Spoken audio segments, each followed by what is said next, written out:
Finalmente, vamos a comenzar a trabajar con un set de datos para investigar el tema de las frecuencias.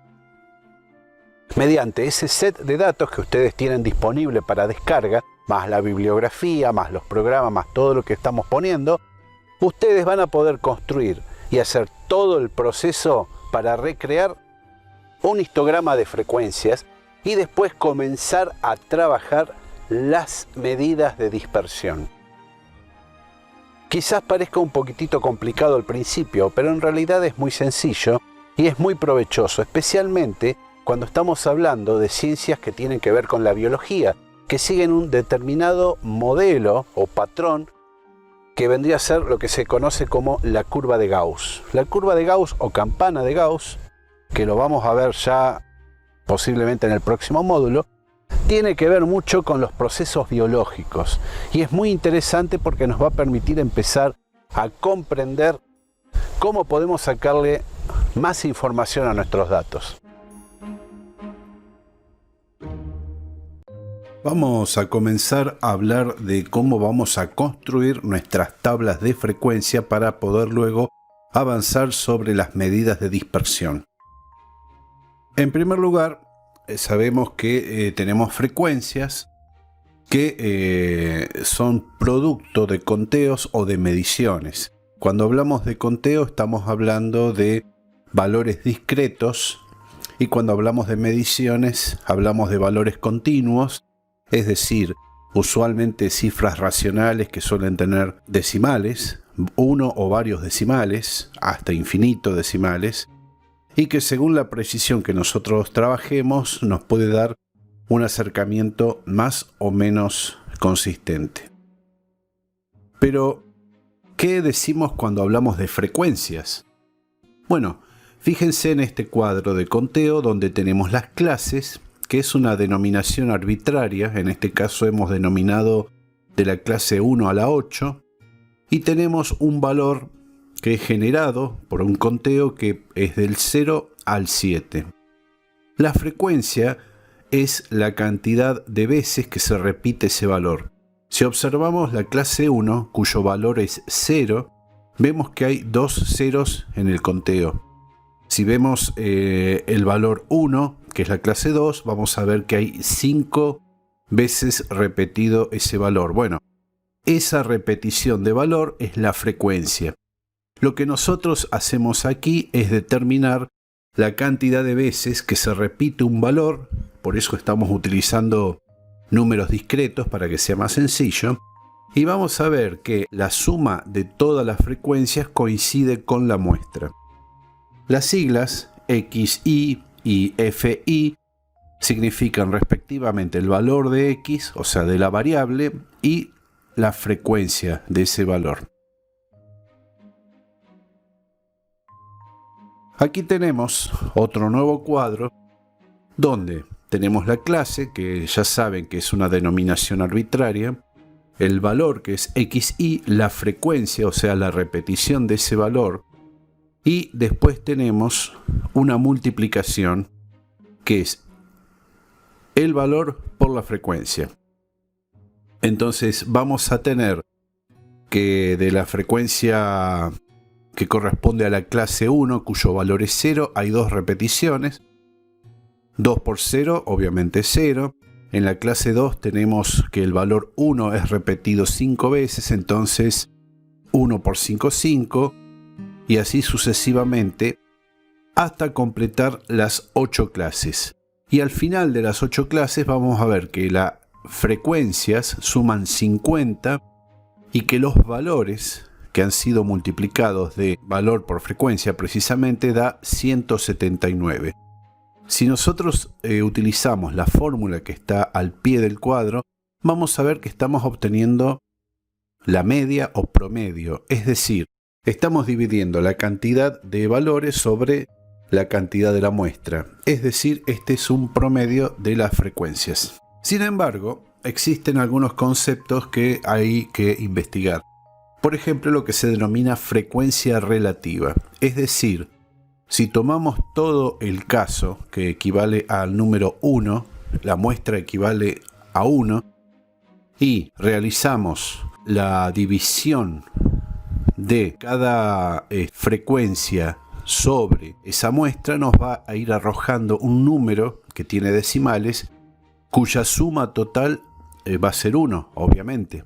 Las 50 muestras de las observaciones suman 1. Entonces, si a 2 lo dividimos por 50, nos va a dar 0,04. Si a 5 lo dividimos por 50, nos va a dar 0,1 y así sucesivamente. Conviene siempre repasar estos cuadros con detenimiento porque, si bien es cierto que no son complicados, a veces hay que tenerlos en cuenta para hacer algunas operaciones posteriores. Por supuesto, si hablamos de frecuencia, tenemos las frecuencias acumuladas y las frecuencias desacumuladas. ¿Cuál es la diferencia? La primera columna, phi, que es frecuencias acumuladas, va sumando la cantidad de frecuencias en cada clase. Fíjense que en la primera clase hay 2, en la segunda hay 7, porque se suman las 2 anteriores a las 5 de la clase 2, y en la tercera se suman las 7 de la tercera más las 7 anteriores, y así hasta completar las muestras totales, que son 50. La frecuencia desacumulada es al revés, es decir, partimos de las 50 y vamos descontando 2, 7, 14, 21, etc. La graficación es una forma para que nosotros podamos comprender el fenómeno que estamos observando de una manera un tanto más visual, ya que numéricamente no siempre es fácil percibir algunos matices. Aquí vemos una tabla como la que teníamos recién, donde tenemos las clases, los valores, las frecuencias, la multiplicación de frecuencia por valor, la frecuencia relativa, la acumulada y la desacumulada. ¿Qué podemos graficar aquí? Bueno, esencialmente se puede graficar todo. Es decir, se puede graficar las frecuencias, los valores, las relativas, la acumulada, la desacumulada. Aquí está hablando de accidentes porque supuestamente el caso que estamos viendo de números corresponden a accidentes ocurridos dentro de un estacionamiento, es decir, cada vez que alguien roza un auto o rompe un farol o algo por el estilo. Es simplemente un ejemplo. Aquí vemos un set de trabajo de calificaciones de 20 estudiantes. En primer lugar, tenemos el valor 3, 4, 5, 6, 7, 8, 9 y 10, que son las notas. Frecuencia, es decir, la cantidad de veces que alguien sacó 3, alguien sacó 4, alguien sacó 10. Frecuencia relativa, la frecuencia acumulada y la desacumulada. Y bueno, todo eso lo podemos graficar, por ejemplo, en un Excel como vamos a ver a continuación. Pero antes de pasar a esas definiciones, hay que aclarar lo siguiente. Los gráficos no sustituyen la exploración formal, es decir, lo numérico, sino que la complementan. Y los tipos de exploración visual que podemos tener son tanto cuantitativas como cualitativas, es decir, según el tipo de dato y la manipulación que hagamos. También podemos tener varios tipos de gráficos que vamos a ir viendo en el transcurso de esta capacitación. Pasemos al Excel. Aquí en el Excel vamos a ver que tenemos las 20 notas, tenemos el cuadrito de frecuencias y tenemos un diagrama de bastones, un diagrama de sectores, un histograma y un histograma con una curva de frecuencias. Todo esto lo vamos a ir viendo también en su momento para ver cómo se construyen.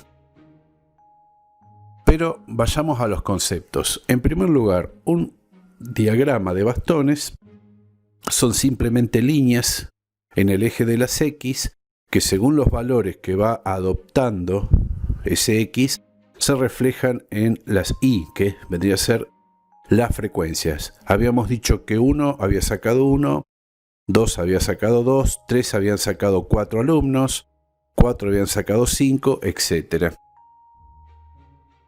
El diagrama de sectores, como ustedes están viendo acá, también llamado torta o en inglés pie, se utiliza generalmente para graficar porcentuales sobre un total. En este caso, la completud del círculo es el 100% y cada sector está indicado qué porcentaje tiene con respecto a la totalidad. El histograma de frecuencias lo que hace es acumular las frecuencias. En este caso la frecuencia va de 1 en 1, entonces vamos a ver que gente que sacó 3 hay 1, gente que sacó 4 hay 2, los que más sacaron, que fueron 6, o sea, aprobaron, fueron 5 y así sucesivamente. En los histogramas, cuando trabajamos con variables continuas, vamos a tener lo que se denomina rango, es decir, ya no va a ser cada columna un valor, sino un pequeño rango de valores. Ya lo vamos a ver en su oportunidad. Y finalmente el polígono de frecuencias lo que hace es trazar una curva sobre el histograma para ver la evolución de eso. Esto es lo que se conoce habitualmente como la curva de Gauss, que puede ser más o menos simétrica, más o menos bien formada, según obviamente los valores que se hayan registrado. Trabajando con R, vamos a ver que podemos hacer una serie de graficaciones. Algunas ya las hemos visto anteriormente, pero las vamos a repasar rápidamente aquí para luego realizarlas efectivamente en R.